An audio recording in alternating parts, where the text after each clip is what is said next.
Bonsoir amis téléspectateurs tey jii nii bienvenue dans votre émission les mondialistes alors tey jii nii ñu nekk fi nga xamante ne mooy à la place de France ñëw pour xool décortiquer match Sénégal bi xool qu'est-ce qui n'a pas marché xool lan moo doxul xool lan la ñu war a tamit améliorer alors sans plus tarder maa ngi toog ak ay kàngaamu football ay passionné ay journalistes tamit sportifs ñoo xamante ne xam nañu lu ñuy wax xam nañu lu ñuy def ci seen domaine sama ndeyjoor maa ngi toog ak ki nga xamante ne mooy d'enfant ma koy nuyu di ko jaajëfal am plaisir bu baax a baax partager ak moom plateau bi à ma gauche ma am ki nga xamante ne mooy Mouhamed kooku du ma ko présenter fii ci Thiès ma koy bàyyi rek mu nuyu ak téléspectateur ak Thiessois yi ñuy seetaan à travers sur notre plateforme. Voilà asalaamaaleykum maa ngi nuyu ñëpp di la jaajëfal ci li nga xamante ne mooy plateau bi nga xamante ne on a décidé de le porter ci ñi nga xamante ne mooy Thiessois chaque soir ñu ñëw pour décortiquer leen li nga xamante ne mooy les matchs yi nga xamante ne am ci journée bu nekk ci li nga xam mooy mondial bi émission les mondialistes nag ñëw rek pour ñu ànd ensemble di xalaat ci li nga xam mooy football vraiment mu nekk un plaisir ñu toog ak ñu mel ni yéen pour waxtaanee football. ma toog ak à ma droite d'enfant dafa bëgg football moom football lay dundee xol bi boo ko tinee nii xoolal football nga ciy gis daa mel ni man. ci yow rek te sama xol neexul waaye bu ma tontu sama xol neexul. mais dafa nuyu naa la. Khadija maa ngi lay fay bu baax a baax di nuyu képp koo xam ne yaa ngi toog sa télé jàkkaarloo ñu dañuy seetaan ni leen bëgg saa su ne ñu ngi si émission yi de mondialistes am na ànd ak sama naataango yi Khadija sama frère Mouhamed pour ñu waxtaan li nga xam tey moo xees ma Sénégal bi ak Pays-Bas ñu nuyu ñëpp di ziar ñëpp Khadija. ñu waxtaanee match bi nu mu demee contre Pays-Bas mi nga xamante ne duñ ko présenté fii ci monde football parce que du équipe bu ndaw équipe bu mag la donc équipe bu mag ak équipe bu mag ñoo tase parce que nekkatuñu équipe bu ndaw Sénégal yaakaar naa parce que ki nekk champion d'Afrique mu ñëw dugg see nii ci mondial c'est-à-dire man du ma nii dafa am lu dox wala dafa am lu doxul dama naa handicap la loo xamante ne dañ ko war a liggéey la je pense que déjà présent la ñu war a liggéey loolu may laaj Mouhamed ma lay laaj Mouhamed lan nga yaakaar ne moo doxul tey ci match Sénégal bi.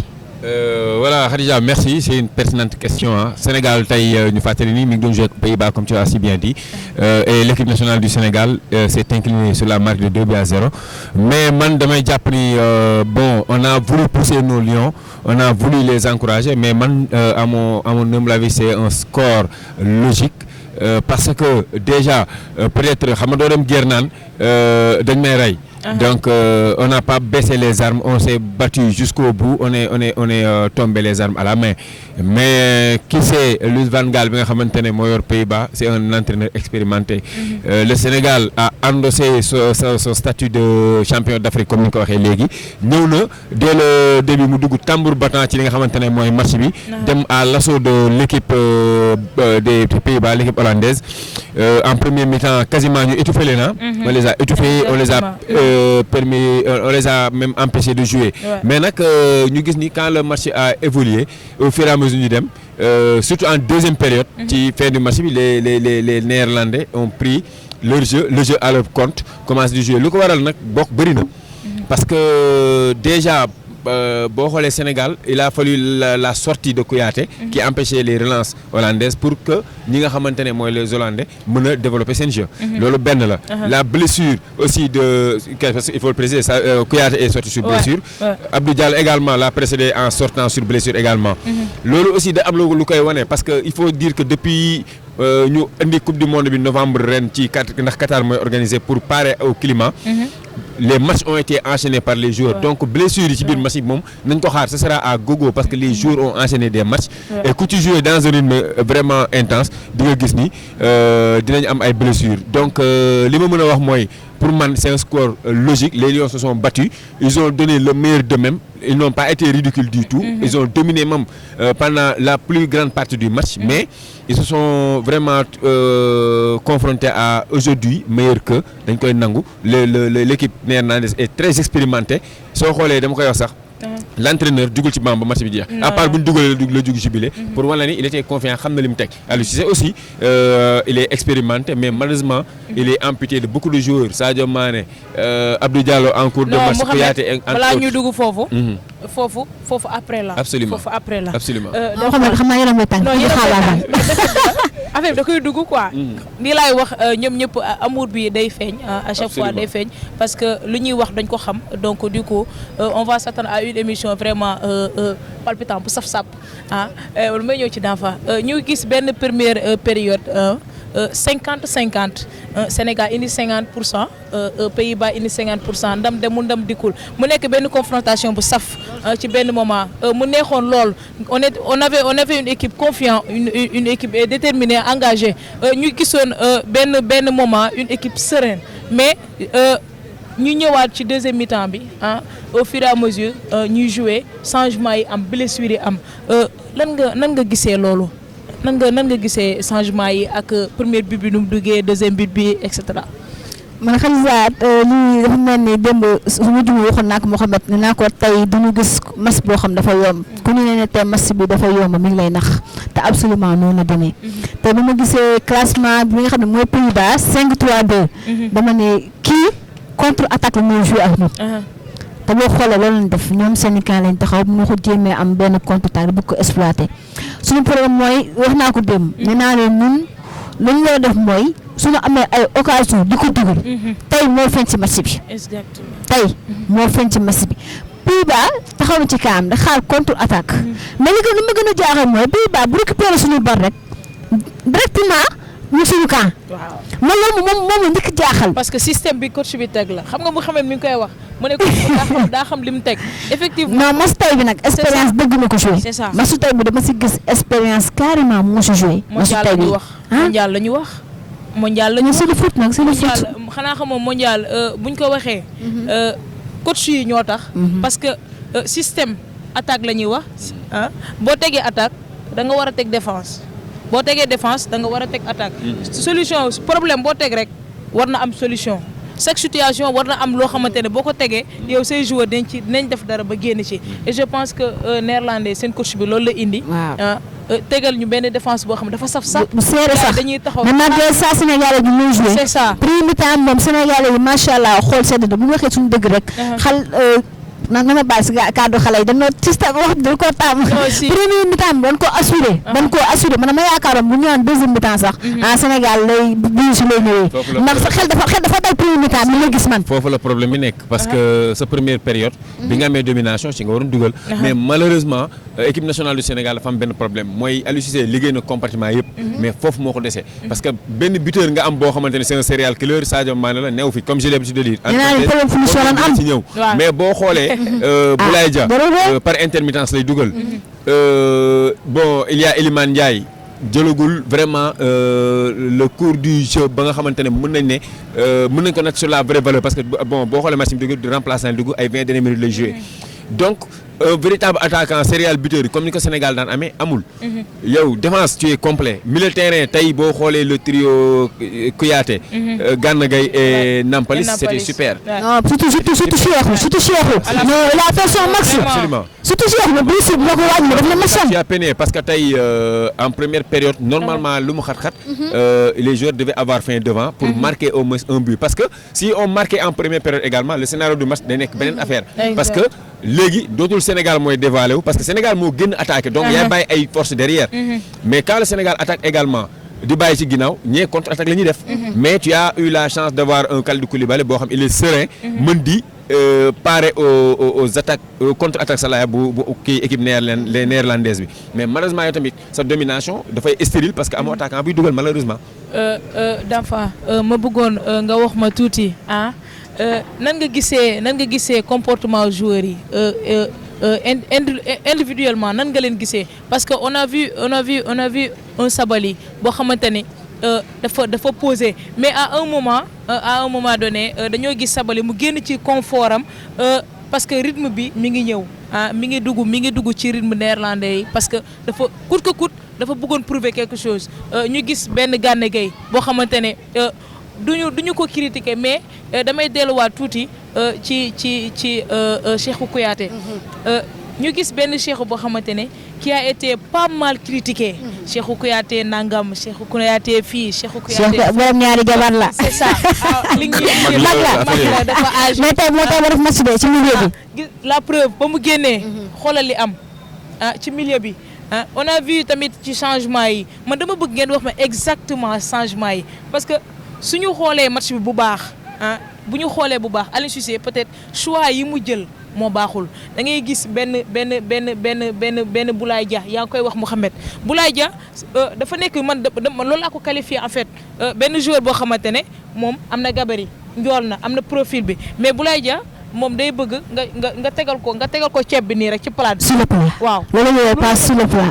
loolu la bëgg moom du joueur boo xamante ne day def effort par contre ci club bam mais day dugal. je sais pas bu fekkee yéen a koy suivre. parce que la différence foofu la différence aussi il faut que ñu bàyyi ci xel en club les joueurs ñoo bokk chaque jour xëyandoo entraîner après midi ñu entraîner donc automatisme yi du bokk fii sélection la ñu wax du sax équipe nationale mais sélection la parce que vous avez que 20 jours. au moins de 20 jours sax pour vous préparer parce que équipe nationale bi ñuy daje France pour stage c'est 5 jours après ñu dem Qatar. tu vois donc. amuñu temps pour acclimater wu mën a xamante seen biir carrément donte ne équipe bi yàgg nañu jouer xamante boobu man du ma ko laal sélection amul xamante amul dara on joue parce que xoolal man pour man c'est pas pour man on a même pas un problème de choix pour man du problème de choix parce que même sur les remplacements aussi pour man il a fait du poste pour poste donc du problème de choix mais xam lan ngay am. pour mooy fu daan faa wax. tey on a eu une équipe inexpérimentée devant l'équipe hollandaise. tey match bi expérience moo ko gagné. xale yi tey boo xoolee sur la majorité 80% équipe Aliou Cissé bi am na suñu demoon mondial mais 80% bi ay boy lañ yu doog a ñëw. donc loolu day jouer forcément.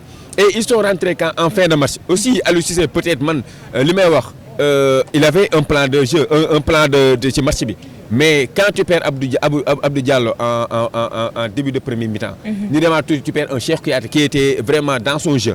là tu perds 2 métronomes ci sa kii ci ligne yi nga xam ñoo gën a important ci match Abdou Diallo. tey ñëpp dañu koy axe central tey ñu ko joué loolu. latéral pourquoi parce que dafay joué loolu la doon joué Paris. tu vois Kouyaté on le sort. mu génn sur blessure boobu donc. mais défense tu as perdu un grand joueur. Au milieu tu as perdu un grand joueur qui faisait aussi leur match. nga dugal des jeunes yoo xamante ne ñii c'est leur premier mondial ñii ils sont inexpérimentés. qui remplacé Abdou Diallo tamit. yàgg na assuré na de. non ils ont assuré mais. assuré na mais je vais te dire. Bamba Dieng man kooku moo amul lu ma wax vraiment ba mu ko remplacé tamit ba remplacé naa moom mere métti. waaw d'accord mais man fi ma bëgg a wax mooy Jacobs il a bien joué. Jacobs a bien joué. mais man li may wax mooy par exemple quand tu prends le premier but. d'autant man gis naa ñu ne que c'est Mendy par exemple qui a fait une erreur. mais man mën naa jàpp ne man c'est les défenseurs. ce sont les défenseurs parce que tey quand le milieu de terrain bu Hollande bi bal bi da ko def entre la ligne défensive. ak gardien bi gardien bi daw génn njëkkante. mën naa ne dañoo passif. mais ba pare tey Mohamed mën nga gis mooy tey suñu défenseur yi te dañoo agressif dara te défenseur da ngay agressif. pourtant ils ont été agressifs. non des na Mohamed des na non man gisuma loolu man li nga gis yow man gisuma loolu. agressif bi yoon dafa des. Pape Abdou Cissé. non dafa agressif. mais tey on a vu un Pape Abdou Cissé boo xamante ne. dafa xaw a réservé en fait man moo tax ma leen ngeen wax ma. su may jël match bi. je le prends sur 2 mondial. mondial bee passé qu'est-ce qui nous a éliminé. ay carton jaune. donc quand on dit aux défenseurs d'être agressif alors que yow déjà xam nga ni. non moo xam ne nga agressif bu nekkul agressif te que da ngay kàjjee da ngay maté. mais ci fin du match tu as pris combien de cartons. fin du match tu as pris 3 cartons je pense. Gana Gueye jël na Nampalys jël na. kan jëlaat na je pense est-ce que kii jël. non carton la ñu am. Nampalys moo am benn. ak Gana donc ils sont sous la menace deuxième match waruñu jël carton. donc man je pense que du agressif xam la moo xew. man pour ils ont été agressifs mais ñaari affaire dafa am ci match bi bu njëkk bi mooy le climat Qatar dafa tàng. tambour battant lañ commencé match bi. Mohamed mais à mon avis on va. xam naa waa Pays-Bas ñu sant ñu tàngaay bi. bu Sénégal la tàngaay enfin quand je parle non quand je parle de la chaleur xam fu may waxee. mais yow yaa fournir non attends d'accord mais pour man ce sont les joueurs sénégalais qui ont fourni beaucoup plus d'efforts en première mi-temps donc moo tax yaa ëpp ay blessures. dina joueurs yi xoolal ils sont en autogestion maanaam Pays-Bas bi mu ñëwee Pays-Bas bu footballoon sa vraie valeur. bu ñu ko footballoon en première période on va faire jeu égal mais ils sont venus contenir le Sénégal. des seen camp xam nga lu tax xam nañ ne match bi c'est dernière minute nga koy gagner ils sont venus avec l'expérience. ñu jouer toog xaar moo tax amuñu blessure mais bu ñu joué comme le Sénégal ñoom tamit dina am joueurs yu génn parce que nee naa la li ñu joué dafa bëri ci compétition entre août bi championnat yi démarré ak novembre ils ont joué trop de matchs tous les 3 jours. am ñaata joueurs ñoo demul coupe du monde en France y a 6 joueurs qui ne sont pas. Mohamed ci la bëgg a laaj. bu ñu deuxième mi-temps dañu fekkee Hollande seen rythme. non on a fekk ñu leen seen rythme. xoolal benn Sénégal mu ngi dugg ci match bi la. waaw Sénégal 50-50 Sénégal moo dominé woon sa match bi mais Sénégal kañ la commencé génn carrément ci bi quand on les a menés la ñu commencé.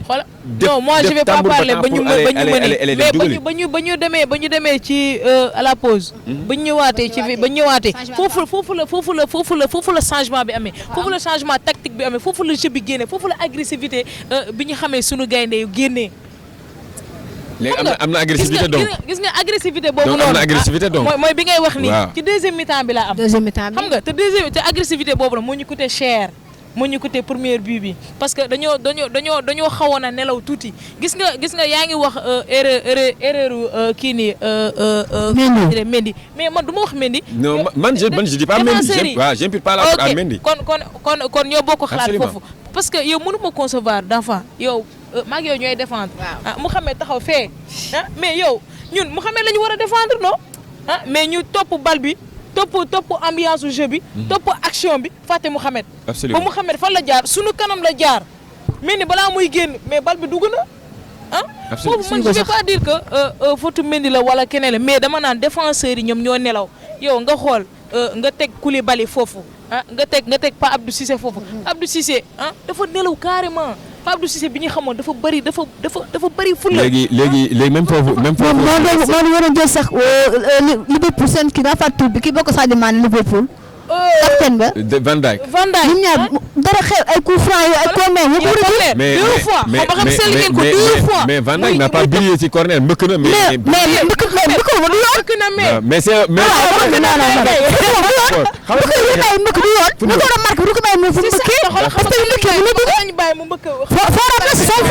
mais moom aussi dans les coups de pied. Gana Gueye dafa mën défendre Van Dijk loolu. le connaissant. non ko nim tollu. ça dépend xam nga c'était pour man c'était un marquage à 2 mais. li ma da ngay xool taay yi. mais c'était Gana Gueye mënul tawandoo Van Dijk mu ta nekk. Van Dijk ni tollu. yow man là je suis d'accord jigéen ñi ngi may sot mais ce que je dis mooy. man pour man match bi. Sénégal yëpp ils ont essayé de gonfler l'équipe à bloc. et c'était normal. mais ku xam Hollande man j'ai l'habitude de le dire defe naa su ma ko waxul démb ci benn ITV. wax naa ko ci émission bi.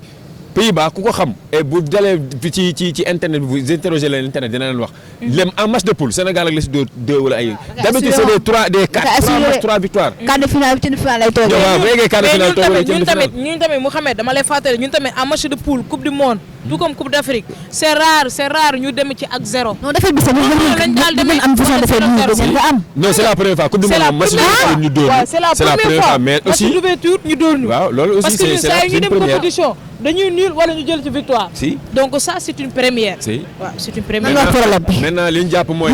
pour man bii. non nan wax problème bi. c'est la fatigue. problème bi mooy. waaw nga xam lii mooy problème bi. waaw.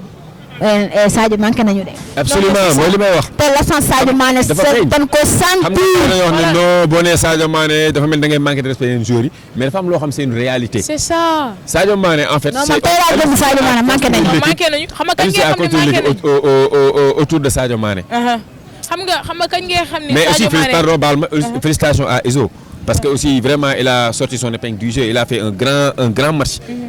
tey bu ñu xawul sa centre Sadio Mané en première période c'est grâce à lui quoi. mooy li ma la waxoon démb ko waxtu ñëw na. waaw nee na Ismaïla Sarr bu yeewoo mën na mën a jël Sadio Mané. absolument gis nga Ismaïla ne peut pas tout faire. dañuy waxante dëgg. Absolument. Ismaïla mooy joueur boo xamante ne mën na provoquer ay fautes mais du ñemewul contact en fait non c'est ça.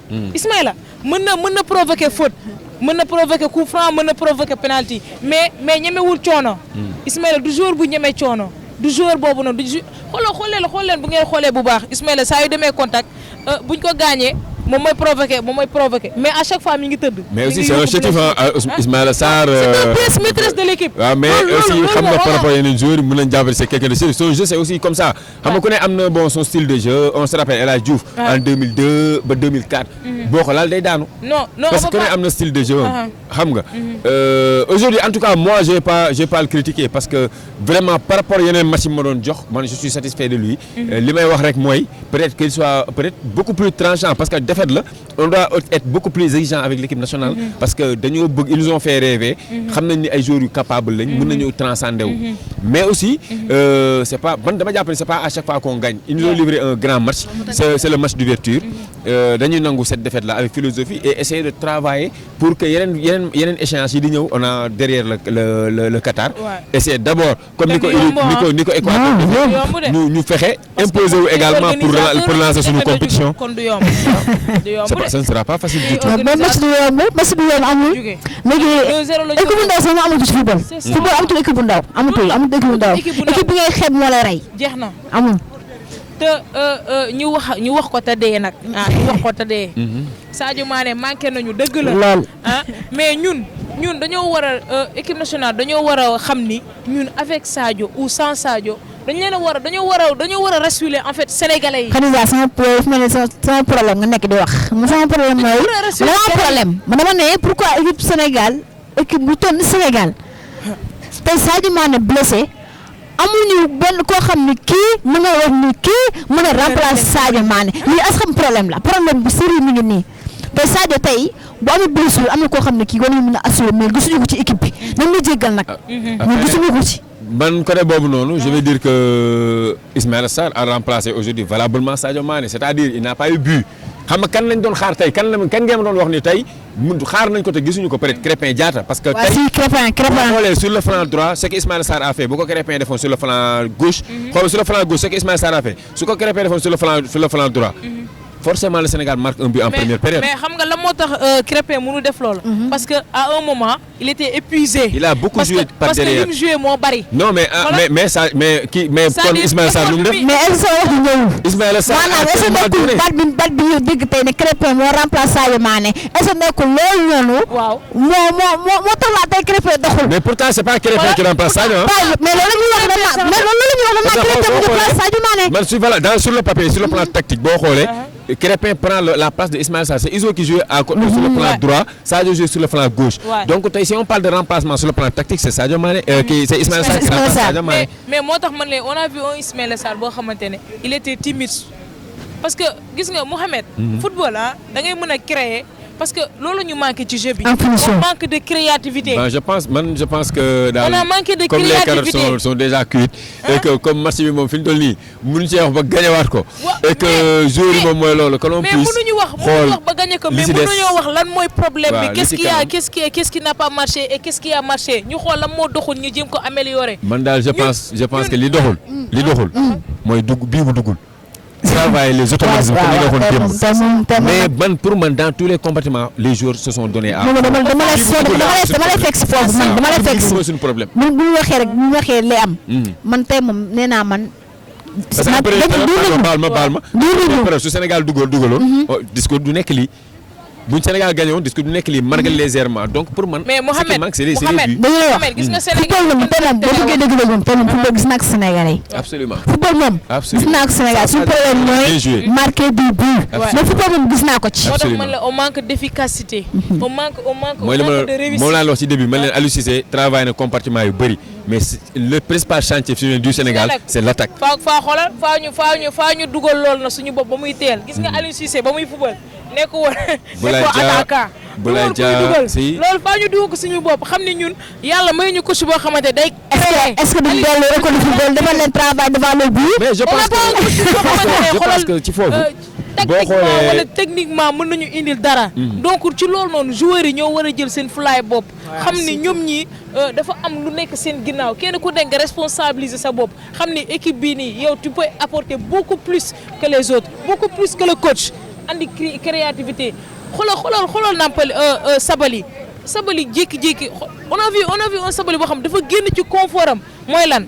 Sabali bi ñu xamoon day pousse bal bi soit mu passe wala mu def provoqué Sabali boo xamoon day pousse bal bi dem ba ci milieu bi avancé taxaw dóor bal bi bal boobu ban Sabali la ñun xamuñu Sabali boo xam ban Sabali la ñu xam Mouhamed Sénégal ban Sabali la ñuy xam Sabali boo xam day dem provoqué bu demee bàyyi bal bi à gauche xam nga mais benn Sabali boo xamante dafa xaw a timide ci ay décision ma ñëw gis benn Boulaye Dia taxaw fees delloo suñu bouteille mu ne moom dafa génn moom daal nee na moom na ko teg affaire bi ci plat rek moom muy fourchette benn action la fa am bu ngeen seetaanee match benn action la fa am mooy bu muy tibb défenseur bi wetu ko là aussi c'est vrai mais il faut pas oublier qu'aussi la défense néerlandaise pèse des milliards.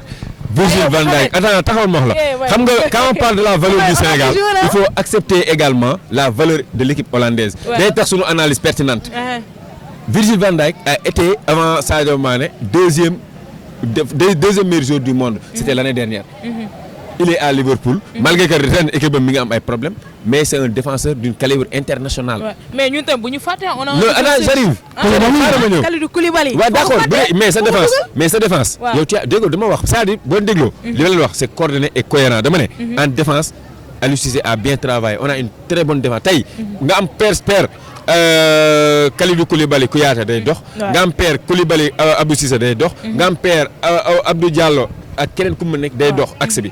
kon défense amuñu problème boobu au milieu également les Pape Gueye sont venus pour remplacer valablement ñi nga xam ñooy. mais milieu terrain bi. est-ce que ñu manqué ñu koo xam ne mooy séddale. c'est ça est-ce que nekk nañoo défense de tout. waaw défense de tout manqué ñu koo xam ne kii moom mooy séddale di joxe. xam nga tey par exemple si on avait ki nga xamante ne mooy pas Issa Diop comment il s'appelle le gars de Monaco là Diop Sofiane par exemple bu ñëwoon. Sofiane Diop il pouvait remplacer valablement mais moom l'équipe nationale est en train de courir derrière lui il n'a pas encore fait son choix. Malgré que ñëw na fi mais jëlugul choix am mais tu avais ki doon def loolu c'est Sadio Mané xam Sadio Mané il était sur le flanc gauche. ñu jéggi ñu ni ko ci digg bi pour en tant que meneur pour qu'il fasse face au jeu mais malheureusement léegi boo xoolee situation boobu ce que tu te dis mooy loolooy plan Aliou Cissé mais à quelques jours du mois xam Aliou Cissé bi ñuy wax daf ko classé daf ko sélectionné yóbbaale ko bi ñu kii la ko remplacé joker médical mais léegi. loolu day faussé ay plans donc je te dis Aliou Cissé moom son problème mooy ses plans sont faussés doublement avant la coupe du monde avec la blessure de Sadio Mané. parce que ñëpp xam nañ tey si Sadio Mané était là en première mi-temps le Sénégal bat au minimum la Hollande 2-0. bu ñu jugee si deuxième mi-temps bi léegi tu viens en deuxième kii nga ñëw ci biir match bi tu as deux ténors qui sortent yoo xamante ne tey valablement booy gëm da nga leen di classé. Kouyaté dafa génn. da nga koy classé bu leneen pris da nga koy dugal. Abdou Diallo même chose donc là yow. su doon équipe 100% la maintenant yaa ngi doon joué yow à 70 wala 65 parce que même joueur nekk ci biir il joue ñi ngi am jomm football. mais ils se sentent vraiment démunis. parce que ñii dem ay cadre lañ ay titulaire lañ. donc il faut aussi ñu bàyyi loolu. absence su Cheikhou Kouyaté dafa manqué trop. absolument mais la preuve dafa génn 10 minutes ou moins de 10 minutes bal bi dugg suñu camp. alors qu'il empêchait la relance hollandaise. moom Cheikhou Kouyaté booy joueur boo xamante ne moom du jouer pour moom rek. Cheikhou day jouer Cheikhou bu joué wul sax day joué la ñu muy àndal Cheikhou mooy joué fekk la nga taxaw nga wàccee sa bopp rek mu encouragé la ni la booyee acca xoolal parce que benn moment ni muy yuuxoo maa ngi ko dégg muy yuux naan ko Pape naan ko Pape ci digg bi Pape fii. je disais même pas Abdou Cissé je pense que dafa blessé je sais pas nag ban type de blessure la mais il s'est blessé dafa soo jouer match bi mais il est blessé. il est blessé bi loolu moo ko indi parce que moom moo def erreur bi ci côté droit bi foofu noonu moom moo glissé foofu parce que dafa waroon tàkkale bal bi mu glissé joueur bi daw attrapé ko xam nga dugg ci digg bi noonu xam nga donc ñun blessure yi dinañu topp comme ni ko Mouhamed waxee wax dëgg yàlla je pense que ce qu'il faut faire pour le moment waaw mooy se projeter si yeneen match yi c'est ça on a le Qatar nag du ay foo de xam nga ñi ngi wax on a le Qatar man bu may ñëw léegi sama waa Qatar fu ñoom Qatar nar a métti ci ñun nag te instant bi on xoolal waruñu def benn faux pas victoire rek pour jàll moo xam nga li am tey moom li am tey kon li Mouhamed wax rek mënuñoo wax ban dóor match bi. Absolument. day am na après te football 3 yi moo am. absolument défaite nul victoire te suñu borom li la ñu séddee mooy dañu dóor léegi des nañu ñaari match te match par match ngay jël match bi moom passé na li xew na ñuy wax ñëpp du courage wala ñun ñëpp keneen ku naan wax du courage rek nga defee bi ñëpp ñoo ko bokk tamit lii leçon la day tax Cissé gën a xam équipe am nan la koy defaree parce que si Mouhamed nee na moom lépp si Sadio Mané la ko basé woon léegi tey Sadio Mané ni dalek mooy blessure bi léegi gis na teg na lu muy teg gis na ne affaire bi doxul ak lu dox léegi ñu ngi koy ñaan rek bu xool nan ba beneen la prochaine fois nan lay tegee équipe bi ak nan lay liggéeyaatee peut-être baax na de daf ñuy tax ñu gën a xam suñu équipe rek. li nga wax nii mais Mouhamed. li nga wax nii yow yaakaaroo ni pardon ma baal ma gi nga souvent seetlu Sénégal tax bon pour interroger un peu l'histoire compétition yi mu dugg de manière très difficile ci lay gën a sori que compétition yi mu commencé victoire. Coupe d'Afrique bi xool mu commencé. le Sénégal defe naa 3 points. nan la commencé. 5 points benn victoire boo xam sur penalty yi 2 matchs nuls yoo xamante ne c'était très laborieux. ñëpp naan seen équipe bi baaxul et pourtant c'est cette équipe là qui a remporté la Coupe d'Afrique. mooy li ma wax c'est pas sa des fois défaite dina la defar équipe dina la def équipe. day defar sax défaite mën na la def équipe. et je pense que li ñu war a jàng ci match bi bëri na. les enseignements à tirer benn mooy première mi-temps bi. La première mi-temps a été superbe. Non, super. Ce qui a resté près lu ñuy kii jooy mooy bii bu dugg. léegi nag fexe prochainement par exemple contre le Qatar. dès les 15 premières minutes man loolu laa waxal tey ci match yi peut-être biñ domination dama doon ci 15 premières minutes Sénégal dina dugal. noonu la war a demee. est-ce que ñu def travail devant le but parce que dafay manqué. absolument ak ci attaquant yi moom problème bi dañu am problème finition. te base football loolu la but. waaw. man su tànnee ñu égaliser wala match bi yem ko est-ce que suñu deuxième but bu ñu jël Mouhamed. erreur. waaw loolu yëpp nañu faa cuune loolu yëpp ci expérience la bokk. war nañu ko mën a. loolu yëpp ci expérience la deuxième bokk. but moom man je pense loolu yëpp ci expérience manque d'expérience. deuxième but mais mënoon nañu gérer premier but. c'est comme Allemagne gis naa Allemagne mu def ko. donc si le Sénégal le fait également dama kii parce que en quart de finale Coupe du monde 2018. Allemagne Corée du Sud maa ngi koy junj sànq. Allemagne Corée dañ leen a mené 1-0 en première période. ñu dem mi-temps ñëw. ils ont poussé les Allemands ba arrêt de jeu ñuy pousse Coréens contre leen dem dolli deuxième but c'est pour parce que Sénégal tamit loolu moo leen dal mooy ils ont voulu court égaliser parce que bu leen match bi rëccee le problème mooy ça devient encore beaucoup plus compliqué te bu ñu amoon nul dañuy nekk à l'aise parce que dañ naan on a fait match nul avec la Hollande dañoo dugal ñu égaliser loolu beneen moral la lay jox mooy Hollande dañoo dugal ñu football égaliser. waaw si donc ils sont allés chercher leur match nul. ñu contre leen dugal leen mais c'est normal. gagné man pour man ma perte 1-0. taxaw say camp man nga football perte 2-0 moom ko gënal maintenant ce qui reste xam nga lan la xam nga ce qui reste ce que j'attends mooy contre le Qatar inchallah au minimum ak lu match bi métti que l'on puisse battre le Qatar 4 parce que Sénégal am na lu mën a dóor Qatar 4 te Sénégal également. waaw am na lu mën Qatar moom fu ngeen ko dugal. attends c'est-à-dire au vu du premier match. du premier match bi ñu wax loolu waaw d'accord mais Équateur dóoru ko. mais Équateur moo ko dóor. non seetaan naa ko. waaw. même bu ñu dooree football nañu. waaw exactement mais dafa da ngay fàtte gis nga ñun dañoo am benn problème la ñu am mooy ñun bu ñuy jouer équipe bu mag dañuy indi football bu mag. bu ñuy jouer équipe bu ndaw. waaw d'accord mais noonu la ko mën a tuddee c'est-à-dire bu ñuy jouer équipe boo xamante ne il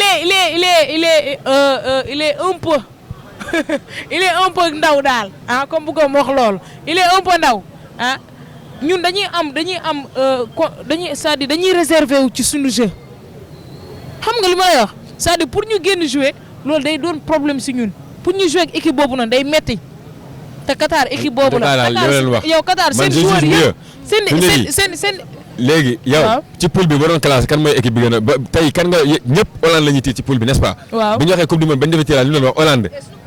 ñun suñu poule yi ñaar la de kese Hollande kese waaw jeex na léegi yow kon seen favori ñaar la. waaw mais tey yow équipe bi la ak Hollande maanaam dóor na la léegi duñ fi xam nga mooy li ma la wax mënatoo ñëwaat ci match dañuy analyser les failles et les erreurs. mais maintenant si on se projette rapidement ci li nga xam mooy kii bi. bu ñu nee projection ci li si des ce qu'on dit mooy gagner les 2 matchs qui restent dóor Qatar score wan kii ni Équateur ñi ngi seen kaw ñu ngi ñëw point barre. def erreur. c'est ça. neexoon na waaye nag lu neex du doy. Absolument. fi lañ koy yemale. ñu ngi may signaler ni temps bi jeex na. donc maa ngi leen di jaajëfal dafa kontaan ci yow ba nga bokk ak yow plateau bi yow amuru football ngay dundee man on se connaît da nga koo bëgg moom da koo bëgg moom football da koy dund da koo bëgg di la jaajëfal ma bàyyi la nga tàggatoo. waaw di kontaan ñu wàcc plateau bi. ànd ci ak Khadija ak sama frère Mohamed. te philosophe léegi désormais dañuy waaw philosophe la nee na. te nag dafa xaw a spécial parce que sama yaay ci wala anniversaire ay waay bari na. may profité de souhaiter joyeux anniversaire sunu baamu bi. un grand coucou ñun ñëpp. waaye maamu bi. ndeysaan Chérif Ousseynou bi. ay waay sama yaay dama laa bëgg. ay waay mënuma wax si yow. ay loolu neex na. borom may la gudd fan. amiin wér gu yaram. amiin. ba ñu lay teral. Amiin. da nga kaa mérito. tey bu ñu demee ba ku ñu gis. xaw ñoo naw la parce que mënuñu nen te ñu fenn. mais ku ñu gis am nga cër boo ñu jox. dina ci man yëpp ku ma gis jox ma respect. ku ma gis naw ma yaa ko def ci man.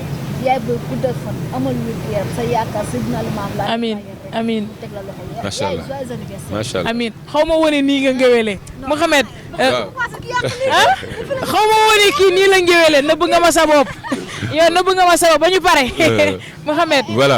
kontaan nuyu sama technicien bi parce que man naa technicien laa àndal. waaw Bintu maa ngi lay ziar bu baax a baax nga bëggee saa su lu mu cadré wul baaxul sama doom maa ngi bëgg bu baax. macha allah. Mouhamed ma bàyyi la nga tàggatoo. Voilà, donc ñu remercier la également ci émission bi. di wax ni ça a été un match boo xamante ne jàll na mi ngi suñu ginnaaw ñu def projection ñu wax sénégalais rek ñu ko ne nekk ginnaaw équipe nationale pousser les Lions vers la qualification c'est toujours possible sénégalais nag damay wax ne ñemewul défaite quoi. mais c'est avec dans les moments de douleur wala dans les défaites que la ñuy def li nga xamante ne mooy la ñuy tabax victoire yi. donc je pense que cette équipe là sera assez mature pour defarwaat propulser wu vers cette victoire là jëm ci li nga xam mooy huitième de finale yi ñuy remercier les téléspectateurs qui nous suivaient à chaque fois ci émission bi nga xamante ne mooy les mondialistes di leen dig daje très prochainement ci beneen numéro di leen aussi remercier ci kii bi remercier Bintu Diaw vraiment ci liggéey bu rafet bi nga xam ne mi ngi koy def depuis le début parce que je le dis très souvent moo nekk ci ginnaaw di coordonner équipe technique bi yëpp ak liggéey bu mu ceeb di cadre lu rafet son bi moo ko yor donc ñu koy jaajëfal bu baax a baax loolu daal mooy kaddu yi peut-être di jox rendez-vous demain incha allah bu ko defee ñu débriefer les autres matchs yi nga xam ne am ci journée boobu.